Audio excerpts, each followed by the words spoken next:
Bonjour, je me présente, Phil, professeur Phil de produits dérivés. Alors le déclic qui a fait que j'ai commencé, je n'en ai strictement aucune idée. Pour dire vrai, ça fait des années que j'adore ça, un peu comme tout le monde. J'ai vu 20 milieux sous les mers quand j'étais petit et j'étais attiré par les créatures tentaculaires. Et à partir de là, c'est parti. Quand, comment exactement, voilà. Mais et la passion du steampunk, j'ai découvert comme tout le monde que je faisais du steampunk sans le savoir, quoi. Alors ce que je vends surtout, ce que je fais, c'est des petites créations. Alors premièrement à base d'objets de récupération. Je fais surtout des lampes, comme ça.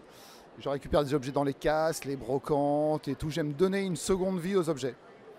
Ensuite, deuxième partie de mon activité, entre guillemets, cabinet de curiosité.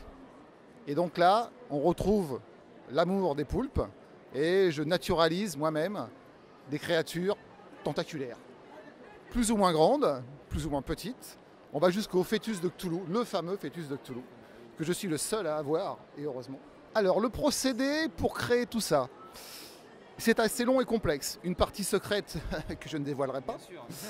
Sinon, c'est de la naturalisation à la base. Donc, il faut acheter l'animal, bien le nettoyer, et après des longs processus de bains, différents bains de trempage à base d'alcool et d'autres certains produits, j'arrive au bout minimum de 3 mois à avoir un petit animal que je pourrais garder, soit dans de l'alcool, soit je peux le figer dans de la résine.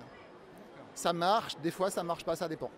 Et pour un petit, c'est ça. Pour un gros, comme le fœtus de Cthulhu, il faut minimum 6 mois de travail. Ensuite, après, je recrée l'animal, je le mets en forme, je peux lui mettre des armatures, des tentacules pour qu'il ait une forme un peu plus originale. Je remplis son corps pour qu'il tienne, sinon voilà.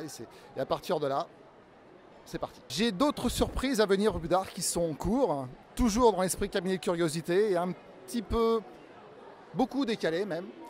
Vous verrez ça très bientôt, je pense. Après le Eurofestival, il va y avoir le festival Fantasy en Beaujolais, la semaine prochaine, donc aux alentours de Mâcon. Pour la fin d'année, rien de prévu pour l'instant, et l'année prochaine à Paris, le Salon Fantastique.